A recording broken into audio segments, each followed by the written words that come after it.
நல்லது பண்றதுக்கு அரசியலுக்கு வாங்கடா, கொள்ளை அடிக்கிறது கொலை பண்றதுக்கு அரசியலுக்கு.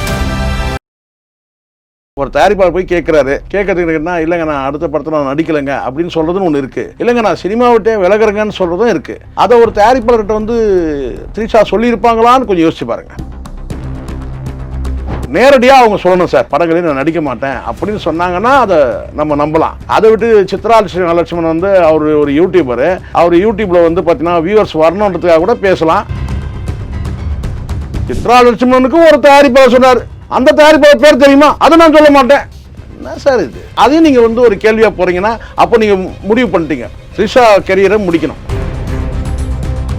ஏற்கனவே த்ரிஷா மையப்படுத்தி நீங்க தமிழ்நாடு அரசியல் வந்து விஜய் மையப்படுத்தி இருக்குன்னா த்ரிஷாவை மையப்படுத்தி இருக்கு. அப்ப த்ரிஷா வந்து விஜய் மாதிரியே சினிமா விட்டு விலகிறாரு. அப்ப அரசியலுக்கு வர இந்த சிச்சுவேஷன் அவங்க ஒரு டிட்டு வேற போடுறாங்க, எல்லாம் காதல் இல்லை, காதல் இல்லை அப்படின்னு எதுக்குமே அர்த்தம் இல்லை. எப்படி கேள்வி கேட்காம இருக்க முடியும்? அதுதான் சார் இந்த சிச்சுவேஷன்ல அரையும் குறையுமா வந்து வெந்ததும் வேகாதமா ஒரு செய்தியை போடக்கூடாது. என்ன சொல்லிட்டாரு? படத்துல நடிக்க மாட்டாங்க அப்படிங்கிற செய்தி உண்மைதான். உண்மை. த்ரிஷா மையப்படுத்தி இன்னைக்கு பல அரசியல் நடந்துட்டு இருக்கு சார். விஜய் மையப்படுத்தி ஒரு அரசியல் தான், த்ரிஷாவை மையப்படுத்தி ஒரு அரசியல் இருக்கு. அதுக்காக நீங்க ஜெயலலிதா அளவுக்குலாம் ஒப்பிடாதீங்க. அவங்க அறிவிக்கணும் பகிரங்கமா, என் கைவசம் இன்னைக்கு 5 படம் இருக்குங்க, இதை தாண்டி நான் படத்தில் நடிக்கலன்னு சொல்றது. அதை வந்து ஒரு வியூஸுக்காக ஒரு யூடியூபர் சொல்றாருன்னு சொன்னா அதெல்லாம் நீங்க நம்ப கூடாதுன்ற. ரியல் ஒன் உறவுகளே, நடுநிலையோடு பொறுப்புடன் செய்திகளை வழங்கி பல லட்சக்கணக்கான மக்களின் நம்பிக்கையை பெற்ற நமது சேனல் வளர்ச்சிக்கு உங்கள் ஆதரவு தேவை. இந்த ஊடக பயணம் தொடர்ந்து வலுப்பெற திரையில் தெரியும் QR கோட் ஸ்கேன் செய்தோ அல்லது டிஸ்கிரிப்ஷனில் உள்ள வங்கி விவரங்கள் மூலம் உங்களால் முடிந்த அளவு சப்போர்ட் செய்யுங்கள். உங்கள் ஒவ்வொரு ஆதரவும் நமது குரலை இன்னும் பல லட்சம் பேரிடம் கொண்டு செல்ல உதவும்.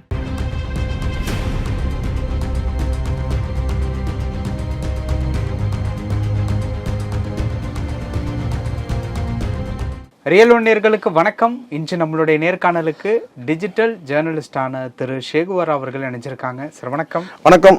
நடிகை த்ரிஷா சினிமா விட்டு விலக போறாங்க அப்படின்னு சொல்லிட்டு ஒரு தகவல். அந்த தகவலை வந்து ஆல்மோஸ்ட் வந்து யூடியூபர், பிரபலமான சினிமாவுக்கு நெருக்கமான ஒரு யூடியூபர், பேர் சொல்ல முடியாது, அவர் வந்து நீங்க இல்ல, நீங்க இருந்தா உங்கள்கிட்ட ஒரு தயாரிப்பாளர் இயக்குனராக இருந்த ஒரு யூடியூபர் உறுதிப்படுத்தியிருக்கார். நீங்கள் பார்த்துருப்பீங்கன்னு நினைக்கிறேன். பார்த்தேன். ஓகே, இப்போ சினிமா விட்டு விலகுவதற்கு உண்டான என்ன? இல்லை நான் என்ன உங்ககிட்ட ஒரு கேள்வி நான் கேட்குறேன். அது இந்த பார்வையாளர் கேள்வியாக கூட இருக்கும் நான் கேட்குறது. இதை எப்படி அவங்க உறுதி பண்ணாமல் ஒரு யூடியூபர் வந்து உறுதி பண்ணுறாரு சொல்லுங்க. அதுக்கு அவரே பதில் சொல்லியிருக்காரு. அவர் என்ன சொல்லியிருக்காருன்னா, அவரை வச்சு படம் பண்ண தயாரிப்பாளர்கள்ட்ட நான் கேட்கும்போது அவங்க அடுத்த புக்கிங் படம் ரிலேட்டபிளாக வரும்போது, இல்லை சார் நான் வந்து சினிமா விட்டு விலகிறதா மாதிரி முடிவு எடுத்திருக்கேன் அப்படின்னு அவங்களே, அதாவது த்ரிஷாவே அந்த தயாரிப்பாளர்கள்ட்ட சொன்னதை அவங்க சொல்கிறாங்க. இப்போது எனக்கு என்ன தெரியுமா ஒரு விஷயம், யாராக இருந்தாலும் அது விஜயாக இருக்கட்டும், சூப்பர் ஸ்டார் ரஜினிகாந்த் அவர்களாக இருக்கட்டும், இல்லை யார் அவங்க அந்த ஃபீல்டுலேருந்து நான் விலகிறேன்னு சொன்னால் அவங்க சொல்லாமல் வேறு யார் சொன்னாலும் இதை நம்ப முடியாது. சரிங்களா? அவ்வளோ வந்து என்ன நம்பிக்கைக்கு உண்மைக்கு நெருக்கம்னு கூட சொல்ல முடியாது. அவங்க சொல்லணும். என்னென்னு கேட்டால் நான் அடுத்த படங்களில் நான் வந்து நடிக்கலை அப்படின்றத சொல்லணும். அவங்க தொடர்ச்சியாக அவங்களுக்கு நல்லா தெரியும். விஜயோட நடித்தாலும் கூட வந்து அப்படியே அஜித்தோடவும் நடிச்சிருக்கிறாங்க. இப்படி தான் அவங்களுடைய சினிமா பயணம் இருக்குது. ரஜினியோட நடிச்சு, ஆமாம், ரஜினியோட எல்லாரையும் நடிச்சிருக்கிறாங்க. அப்போது இந்த இடத்துல வந்து சினிமா விட்டு விலகிறேன்னு சொன்னால் ஏன் விலகணும்னு ஒரு கேள்வி இருக்குது. இப்போது நீண்ட இடைவெளிக்கு விட்டுட்டு நடிக்கிறதுன்னு ஒன்று இருக்குது, முற்றிலுமாக சினிமா விட்டே விலகிறன்னு ஒன்று இருக்குது. இப்போ நான் கேட்குறேன், இப்படி கூட இருக்கலாம்ல, ஒரு தயாரிப்பாளர் போய் கேட்குறாரு, கேட்கறதுக்குன்னா இல்லைங்க நான் அடுத்த படத்தில் நான் நடிக்கலைங்க அப்படின்னு சொல்கிறதுன்னு ஒன்று இருக்குது, இல்லைங்க நான் சினிமா விட்டே விலகிறேங்கன்னு சொல்கிறதும் இருக்குது. அதை ஒரு தயாரிப்பாளர்கிட்ட வந்து த்ரிஷா சொல்லியிருப்பாங்களான்னு கொஞ்சம் யோசிச்சு பாருங்கள். இப்போது நீங்கள் தான் தயாரிப்பாளர், நீங்கள் கால் ஷீட் கேட்குறீங்க. அப்போ அவங்க என்ன சொல்கிறான்னு கேட்டால், இல்லைங்க கால் ஷீட் இல்லைங்க. என்ன மேடம் பிஸியா? மேடம் பிஸிலாம் இல்லை, இப்போதைக்கு நான் நடிக்கலப்பா அப்படின்னு சொல்கிறதுன்னு ஒன்று இருக்குது. இல்லைங்க நான் நிரந்தரமாக சினிமா விட்டு நான் விலகிறேங்க அப்படின்னு இருக்குது. அதை கூட வந்து பார்த்தீங்கன்னா ஒரு தயாரிப்பாளர்கிட்ட சொல்ல மாட்டாங்க, பப்ளிக்கு சொல்லுவாங்க. ஒருவேளை த்ரிஷாவோட மேனேஜர் தயாரிப்பாளர்கிட்ட சொல்லியிருந்தா, மேனேஜர் சொல்லியிருந்தா கூட சார் இப்போ அதை எடுத்துக்க முடியாதுன்ற நான். தற்காலிகமாக கூட அவங்க வந்து ஒரு இதுக்கு ஏற்கனவே வந்து ஒரு கம்பேக் கொடுத்தவங்க தானே அவங்க, இல்லையா? பொன்னியின் செல்வனில் அதுக்கு முன்னாடி 96ல இது அதுதான் சார், அதுதான் நான் சொல்கிறேன். முதல்ல வந்து எலும்பாக இருந்தாங்க, அப்புறம் எலும்பும் தோலமாக இருந்தாங்க, அப்புறம் ஒரு பூசணா மாதிரி வந்தாங்க பொன்னியின் செல்வனில். இதானே இதெல்லாம் சொல்லணும்னு எதிர்பார்த்தீங்க? சொல்லிட்டேன் முதல்ல. அப்போது நான் என்ன கேட்குறேன்னா, அடுத்தது கூட அவங்க ஒரு அம்மா ரோலில் நடிக்கலாம், ஒரு பார்ட்டி ரோலில் நடிக்கலாம். சினிமா விட்டு விலகிறதுன்றது பெரிய வார்த்தை சார். அது இப்போ விஜய் சொல்கிறார், நான் உச்சத்தை விட்டு வந்தேன்னு சொல்கிறார்ல. ஆனால் அட்லி படத்தில் அடுத்தது நடிக்கிறதுக்கு பேசிகிட்டு இருக்கிறாரு. இன்னும் அங்கேயே வந்து ஒரு முடிவாகலை. நாளைக்கு வந்து ஒரு அம்மா அப்பா ரோலில் கூட நடிக்கலாம். விஜயை கூட வந்து ஒரு அப்பா ரோலில் நடிக்கலாம். அப்போ அம்மா தேவைப்படலாம். நான் ஏற்கனவே வந்து இப்படி சொன்னதும் நீங்கள் நினச்சிடாதீங்க. இப்போ லியோ படத்தில் வந்து அம்மா அப்பா தான் நடித்தாங்க ஒரு மகனுக்கு. அந்த மாதிரி இது வந்து நேரடியாக அவங்க சொல்லணும் சார். நான் வந்து இனிமேல் அதை வந்து படங்களையும் நான் நடிக்க மாட்டேன் அப்படின்னு சொன்னாங்கன்னா அதை நம்ம நம்பலாம். அதை விட்டு சித்ரா லட்சுமணன் வந்து அவர் ஒரு யூடியூபரு, அவர் யூடியூப்பில் வந்து பார்த்தீங்கன்னா வியூவர்ஸ் வரணுன்றதுக்காக கூட பேசலாம் இல்லையா? ஏன் இருக்கக்கூடாதா சொல்லுங்கள். அப்படி தயாரிப்பாளர்னா எந்த தயாரிப்பாளர் சொல்லணும்? நாங்கள்லாம் என்ன காதில் என்ன வளையமாக போட்டுன்னு இருக்கிறோம்? தயாரிப்பாளர் சொல்லதாக கூட இருக்கட்டும் சார். அதெல்லாம் சின்ன வயசில் திருத்தணியில் கொண்டு போய் மொட்டை அடித்து காதெல்லாம் குத்தி அந்த ஓட்டையெல்லாம் அடைஞ்சிருச்சு. இனிமேல் நீங்கள் கோர்க்க முடியாது.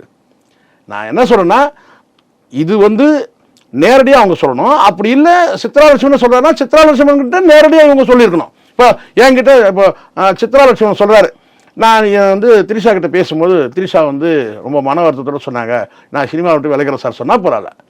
சித்ரா லட்சுமணனுக்கு ஒரு தயாரிப்பாளர் சொன்னார், அந்த தயாரிப்பாளர் பேர் தெரியுமா? அதை நான் சொல்ல மாட்டேன். என்ன சார் இது? ஏதாவது அவரும் தான், அதையும் நீங்கள் வந்து ஒரு கேள்வியாக போகிறீங்கன்னா அப்போ நீங்கள் முடிவு பண்ணிட்டீங்க திரிஷா கெரியரை முடிக்கணும்.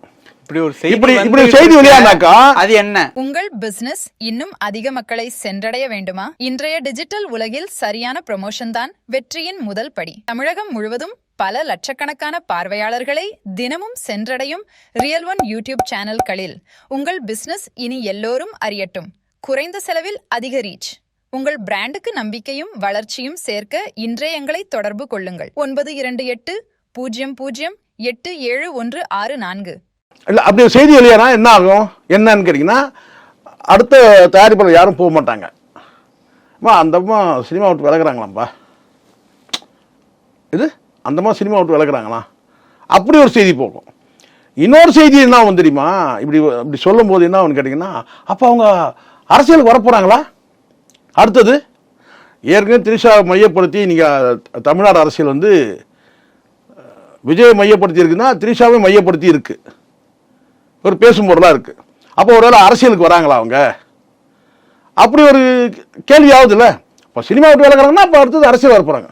விஜய் சினிமா விட்டு விலகிட்டார், அரசியலுக்கு வந்துட்டார். அப்போ திரிஷா வந்து விஜய் மாதிரியே சினிமா விட்டு விலகிறாரு, அப்போ அரசியலுக்கு வர. இந்த சுச்சுவேஷனில் அவங்க ஒரு ட்விட் வேறு போடுறாங்க, எல்லாம் காதல் இல்லை, காதல் இல்லாமல் எதுக்குமே அர்த்தம் இல்லை. எப்படி கேள்வி கேட்காம இருக்க முடியும்? அதுதான் சார் இந்த சிச்சுவேஷன்ல எங்களோட நிலைமையும் பாருங்க. அதுதான் பாவம், ஊடக நிலைமை அப்படிதான் இருக்கு. இது சித்ரா லட்சுமணன் தான் பதில் சொல்லணும். ஒரு செய்தி, ஒரு மூத்த ஒரு சினிமா கலைஞர், சினிமா வந்து ஒரு பல முகங்கள் இருக்கு சித்ரா லட்சுமணனுக்கு, நான் குறையா சொல்லவே இல்லை. இப்படி ஒரு வந்து பாத்தீங்கன்னா அரையும் குறையுமா வந்து வெந்ததும் வேகாதமா ஒரு செய்தியை போடக்கூடாது. என்ன சொல்லிட்டாரு? படத்துல நடிக்க மாட்டாங்க அப்படிங்கிற செய்தி உண்மைதான். உண்மை இல்ல, அந்த செய்தி யார் சொன்னாங்க? தயாரிப்பாளர் சொன்னாங்க. அந்த தயாரிப்பாளர் யாரு? அந்த தயாரிப்பாளர் யாரு? அதை சொல்றதுக்கு என்ன தயக்கம்? சொல்லுங்க சார், ஏன் சார் தயங்குறோம்? அதான் சொல்றேன், வெந்ததும் வேகாதுன்றது. ஒரு பாயிண்ட் வச்சிடணும் சார். நான் இன்னார்கிட்ட கேட்டேன், அந்த தயாரிப்பாளர் வந்து பற்றி அவங்க கால் ஷீட் கேட்கும் போது அவங்க சினிமா விட்டு விலகிறதா வந்து சொல்லியிருக்காங்க. அந்த தகவல் வந்து தயாரிப்பாளர் எங்கிட்ட சொன்னார். அந்த தயாரிப்பாளர் பேர் இதுதான். முடிஞ்சிருக்கா? அப்போது ஒரு செய்தி நான் சொல்கிறேன், ஆனால் அந்த செய்தியில் வந்து பார்த்தீங்கன்னா வந்து அவங்க பேரெல்லாம் கேட்காதீங்கன்னு சொல்கிறது எங்களால் கூட பேச முடியும். இது நான் கூட சொல்லுவேன். ஒரு தயாரிப்பாளர், எனக்கு தெரிந்த தயாரிப்பாளர் ஒருத்தர் போயிட்டு திரிஷா கிட்ட கால் ஷீட் கேட்கும் போது, நான் சினிமா விட்டு விலகிட்டு அரசியலுக்கு போகலான்னு இருக்கிறேன் சார் அப்படின்னு சொன்னாங்களாம் அப்படின்னு நானும் சொல்லுவேன். நீங்கள் என்ன செய்வீங்க? திரிஷா அரசியல் வரப்போறேன், திரிஷா அரசியல் வரப்போறேன் அப்படி சொல்லுவீங்களா? ரியல் ஒன் உறவுகளே, நடுநிலையோடு பொறுப்புடன் செய்திகளை வழங்கி பல லட்சக்கணக்கான மக்களின் நம்பிக்கையை பெற்ற நமது சேனலின் வளர்ச்சிக்கு உங்கள் ஆதரவு தேவை. இந்த ஊடக பயணம் தொடர்ந்து வலுப்பெற திரையில் தெரியும் QR கோட் ஸ்கேன் செய்தோ அல்லது டிஸ்கிரிப்ஷனில் உள்ள வங்கி விவரங்கள் மூலம் உங்களால் முடிந்த அளவு சப்போர்ட் செய்யுங்கள். உங்கள் ஒவ்வொரு ஆதரவும் நமது குரலை இன்னும் பல லட்சம் பேரிடம் கொண்டு செல்ல உதவும். த்ரிஷா சினிமா விட்டு விலக போறாங்க அப்படிங்கிற மாதிரி கேட்கலாமா? சினிமா விட்டு விலக போறாங்கன்னு நீங்க கேட்டாலும் கூட சார் நான் சொல்றேன், அது ஒரு கூட்டத்தில் ஒன்று சொல்றேன் சார். எங்கிட்ட ஒரு தயாரிப்பாளர் சொன்னார் சார், இது அவர் சொல்றது பிட்டு அப்படின்னு நிறுத்துறாரு. இது சினிமா விட்டு விலக போறதா ஒரு தயாரிப்பாளர் நான் சொல்றேன். என்னன்னு கேட்டீங்கன்னா, எங்கிட்ட ஒரு தயாரிப்பாளர் சொன்னாரு, சினிமா விட்டு விலகி நான் அரசியலுக்கு போலான்னு இருக்கிறேன், டிவிகேல சேர்தா இருக்கிறேன், விஜயோட வந்து பிரச்சாரத்துக்கு வந்து நான் வந்து பிரச்சார பயணம் செய்ய போறேன், கேம்பெயின் பண்ண போறேன் அப்படின்னு கூட சொல்லலாம்ல. ஸோ இதெல்லாம் வந்து தமிழ் ஒரு ஒரு ஊடகத்தில் வந்து வியூஸ் வரணும்னு சொல்லிட்டு என்ன வேணா பேசலாம்னு ஆயிடுச்சு. இப்போ எது அவன் வியூ அமைப்பாளர் ஆகிட்டான், அவன் வந்து பார்த்தீங்கன்னா கருத்து கணிப்பு வெளியிடுறான், அவன் வந்து பார்த்தீங்கன்னா ஒரு செய்தியை ஏன்னா வியூஸ் வரணும் அவங்களுக்கு. நம்ம அப்படி கிடையாது இல்லை, நம்ம ஸ்டாண்டர்டான ஒரு சேனல் இது, இதில் போய் நம்ம பொய் சொல்ல முடியாது இல்லை, இருக்கிற உண்மையை தானே பேசணும். த்ரிஷாவே சொல்லணும், த்ரிஷா சொல்லணும், த்ரிஷா சொல்லணும். சும்மா அதை விட்டு தான் கேட்டீங்கன்னா வந்து அவங்க என்னைக்கோ பேசின வந்து நான் சிஎம் ஆகணும்னு சொல்லிட்டு போகும்போது அப்படியே போகிற போக்கில் ஏதோ சொல்கிறாங்க. அது ஒரு காலகட்டம், அது பழைய வீடியோ, அது 2008 எலும்பும் தோலுமா இருந்தாங்களா அப்போ அந்த வீடியோ, சரிங்களா சொல்கிறது. அப்போ வந்து ஏதோ போகிற போக்கில் எனக்கு சிஎம் ஆகணும்னு ஆசைங்க அப்படின்னு சொல்கிறாங்கன்னா அதை வந்து இப்போ ஓடிட்டு இருக்கலாம். என்னன்னு கேட்டிங்கன்னா த்ரிஷா வந்து சிஎம் ஆசைப்படணும் ஓடுறேன். இதெல்லாம் ஊடகத்தில் குறைகளை சொல்லலாம். த்ரிஷா கிட்ட குறைகள் இருக்குன்னா நான் சொல்லுவேன், அந்த நான் தயங்கினதே கிடையாது. ஐயோ அவங்க நோட்டீஸ் அனுப்புவாங்க, ஐயோ கேஸை போடுவாங்க, அதான் கிடையாது. தப்புனா தப்புன்னு சொல்லுவோம், அவ்வளோதான். வந்தால் பார்த்துக்கலாம், ஏதோ இருந்தாலும் ஃபேஸ் பண்ணுவோம். ஆனால் ஒரு செய்தி வந்து பார்த்தீங்கன்னா பர்சனலாக ஒருத்தர்கிட்ட சொன்னாலும் கூட சார் அது இறுதியான முடிவுன்னு சொல்ல முடியாது. இப்போ நெருங்கிய தயாரிப்பாளர் ஒருத்தர் இருக்காங்க, அவங்க பகிர்ந்துக்கிறாங்கன்னு வச்சுங்களேன், சார் நானும் எனக்கு மனசு வருத்தமாக இருக்குது சார், நான் சினிமா விட்டே விலகலான் இருக்கிறேன் சார் அப்படின்னு அவங்க சொல்கிறாங்கன்னு வச்சுங்க. சார் போகிற இடத்துலலாம் நகைக்கடையில் திரும்பினா விளம்பரம், த்ரிஷா விளம்பரம், இது எல்லா இடத்துலையும் வந்து பார்த்தீங்கன்னா மசாலாவுக்கு விளம்பரம். இப்போ ஒரு படம் பார்த்தேன், முத்து என்கின்ற காட்டான்னு சொல்லிட்டு ஒரு வெப் சீரிஸ், அது முழுக்க முழுக்க வந்து ஒரு விளம்பரத்தில் வராங்க, த்ரிஷா வராங்க, படம் முழுக்க விளம்பரத்திலே வராங்க, அந்த படத்தில் நடிக்கலையே தவிர முழுக்க அந்த வந்து. ஸோ இது மாதிரி ஒரு பிஸியாக இருக்கக்கூடியவங்க வந்து பார்த்தீங்கன்னா வந்து சொல்லுவாங்கல்ல, இதெல்லாம் வந்து பணம் பார்த்தவங்க சார். அவங்க ஒரு இன்னைக்கு டேட்டுக்கு வந்து பார்த்தீங்கன்னா அவங்க வயது 44ன்னு நினைக்கிறேன், சரியா? 43 ஒன்று கம்மி பண்ணிட்டேன்னா அதிகமாக்கிட்டேன்னா சரி விடுங்க. அந்த 43 வயதில் வந்து பார்த்தீங்கன்னா வந்து இன்னைக்கு அவங்க வாங்கக்கூடிய சம்பளம் வந்து ஒரு 5 கோடி ரூபாய் சம்பளம் இருக்குன்னா அது சாதாரணம் கிடையாது. அதை விட்டுட்டுலாம் வர முடியாது. அது கிடைக்காம எத்தனை நடிகைகள் வந்து இன்னைக்கு வந்து வாய்ப்பு கேட்டு அலைஞ்சிட்டு இருக்கிறாங்க. 50 லட்சத்துக்கும் 1 கோடிக்கும் 10 லட்சத்துக்கும் 20 லட்சத்துக்கும் அப்படியே ஒரு அதெல்லாம் ஒரு எளிதாக வந்து பணம் சார், இது பணம்டா பணம். அதனால் வந்து அவ்வளோ எளிதாலாம் வந்து அப்படி உண்மையிலேயே அவங்க வந்து சொன்னாலும் கூட ஏதாவது தற்காலிகமாக ஒரு மனக்காயம் இருக்கலாம், அதனால கூட வந்து அவங்க சொல்லலாம். கேட்டால் வேற ஏதாவது பிஸ்னஸ் அந்த மாதிரியான இடங்கள் பிஸ்னஸ்லாம் அவங்க பண்ண முடியாது சார். அவங்களுக்கு தெரிஞ்சதெல்லாம் ஒரே பிஸ்னஸ் இதுதான், சினிமா தான். அதை தாண்டிலாம் ஒன்றும் கிடையாது. அவங்களுக்கும் லைஃப் வந்து அடுத்த லைஃப் பார்ட்னர் ஒருத்தர் யாரும் கிடையாது சார். இனிமேல் யாராவது திருமணம் பண்ணிக்கிட்டா உண்டு அப்படிங்களா சொல்கிறது. அதுக்காக விஜய் சொல்ல நினச்சிடாதீங்க, சரிங்களா?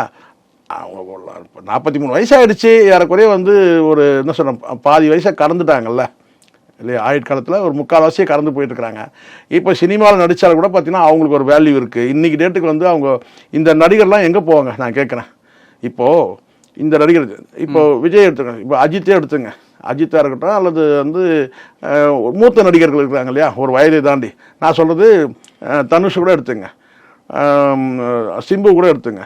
இன்றைக்கி வந்து இவங்கெல்லாம் வந்து ஒரு சீனியர் ஆர்டிஸ்டாக இருக்கிறாங்க. ஏன்னா கிட்டத்தட்ட 40 தாண்டி 50 கடக்கிற இடத்துல 40s இருக்காங்க. 40s தாண்டி இருக்கிறாங்க.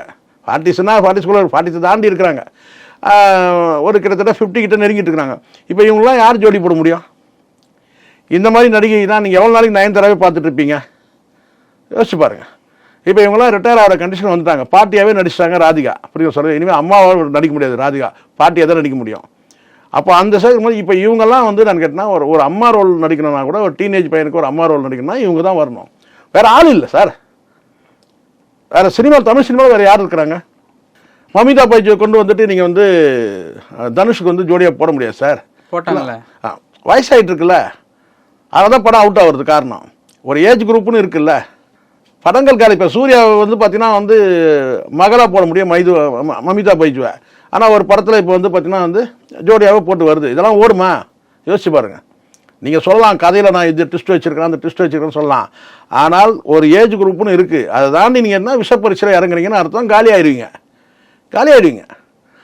ஏஜ் குரூப்புக்கு ஏற்ற மாதிரி. ஆனால் இப்போ வந்து ரொம்பவும் வந்து உன்னிப்பாக சினிமா வந்து ரசிக்கிற மக்கள் வந்துட்டாங்க. உன்னிப்பாக பார்க்குறோன்னு என்னங்க அவர் வயசு என்னங்க, இந்த நடிகையோட வயசு என்னங்க சொல்லுங்கள். நீங்கள் ஒப்பிட்டாலும் நீங்கள் பாருங்கள், ஈக்குவல் ஸ்டேட்டஸ். பிரதீப் ரங்கநாதனும் வந்து சூர்யாவும் ஒன்றா? பிரதீப் ரங்கநாதனும் வந்து தனுஷே ஒன்றாக முடியாதுல்ல, வேறு ஏஜ் குரூப் இல்லை. அப்போ அதுக்கேற்ற கதாநாயகர்கள் தான் போட முடியும். அப்போது த்ரிஷா மாதிரியான நடிகைகள் வேணும். அது வந்து சினிமாவுக்கு சொல்லுங்களா. அந்த செய்தியை உறுதிப்படுத்தினா த்ரிஷாவே சொல்லணும். த்ரிஷா மையப்படுத்தி இன்னைக்கு பல அரசியல் நடந்துட்டு இருக்கு சார். சரிங்களா. விஜய் மையப்படுத்தி ஒரு அரசியல்னா த்ரிஷாவே மையப்படுத்தி ஒரு அரசியல் இருக்கு. அதுக்காக நீங்கள் ஜெயலலிதா அளவுக்குலாம் ஒப்பிடாதீங்க. ஜெயலலிதா அளவுக்குலாம் கிடையாது. யாருமே ஜெயலலிதா அளவுக்கு ஒப்பிடவே முடியாது. அது வேற, இன்னைக்கு உள்ள காலகட்டம் வேற. விஜயோட வந்து பார்த்தீங்கன்னா வந்து எதிர்காலமே வந்து பார்த்தீங்கன்னா வந்து இன்னைக்கு வந்து ஒரு என்ன சொல்ற தடுமாற்றத்தில் இருக்குது. விஜயோட அரசியல் எதிர்காலமாக இருக்கட்டும், சினிமா எதிர்காலமாக இருக்கட்டும், தனிப்பட்ட வாழ்க்கையும் மிகப்பெரிய தடுமாற்றம். அந்த தடுமாற்றத்துக்கு காரணம் யார்? த்ரிஷா. அப்போ உளவியலாக கூட அவங்க வந்து ஏதாவது அவங்களுக்கு ஒரு பாதிப்பு ஏற்பட்டு கூட ஒரு தகவல் பரிமாறி இருக்கலாம். நான் சினிமாவே விட்டு விலகலான்னு இருக்கிறேன் சொல்லுவாங்கல்ல. எனக்கு குடும்ப வாழ்க்கையே பிடிக்கல, நான் சன்னியாசம் போயிடலான்னு சொல்லுவான் பாருங்க. அவன் போகவே மாட்டாங்க. சரிக்கும் அப்படி சொல்கிறேன். இது சரிங்களா. எங்கேயாவது ஒரு கொஞ்ச நாள் உலாத்திட்டு திருப்பி வந்துடுவான். அது மாதிரி தான் இவங்க கொஞ்ச நாள் வேணா வந்து சினிமா விட்டு விலகிடலாம், திருப்பி மறுபடியும் வந்து பார்த்தீங்கன்னா வந்து சொல்லுவாங்க பாடின வாயும் ஆடின காலம் நிற்காது சொல்லுவாங்கல்ல, திரும்ப வந்துடுவாங்க. புரியுங்களா.